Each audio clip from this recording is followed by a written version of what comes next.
Gulbarga अलंद road पर भोसगा के करीब एक दर्दनाक सड़क हादसा पेश आया, जिसमें एक शख्स की मौके पर ही मौत हो गई, जबकि 5 से 6 लोग बुरी तरह घायल हो गए हैं। मौके पर मौजूद लोगों के मुताबिक एक दिमागी तौर पर कमजोर शख्स अचानक सड़क के बीच में आ गया। उसे बचाने की कोशिश में 2 गाड़ियों के बीच जोरदार टक्कर हो गई, जिसके बाद सड़क पर अफरा तफरी मच गई। बताया जा रहा है कि सड़क पर आने वाले उस दिमागी तौर पर कमजोर शख्स की मौके पर ही जान चली गई, जबकि दोनों गाड़ियों में सवार 5 से 6 अफराद घायल हो गए। इनमें से कुछ लोगों को गंभीर चोटें भी आई हैं। हादसे के बाद रास्ते से गुजरने वाले लोगों ने तुरंत मदद के लिए दौड़ लगाई। खास तौर पर गुलबर्गा मुस्लिम संघ ताज नगर के नौजवानों ने जख्मियों को गाड़ियों से बाहर निकालने और उन्हें अस्पताल पहुंचाने में अहम भूमिका निभाई।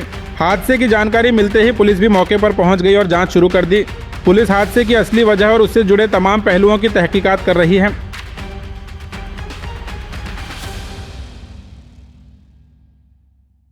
बाखर्स पब्लिक स्कूल, जहां मॉडर्न एजुकेशन और ब्राइट फ्यूचर का परफेक्ट कॉम्बिनेशन मिलता है। CBSE curriculum, digital board classrooms, experienced faculty, science and IT labs के साथ सीसीटीवी सर्विलेंस और सेफ ट्रांसपोर्ट फैसिलिटी भी अवेलेबल है। एडमिशन के लिए आज ही विजिट करें।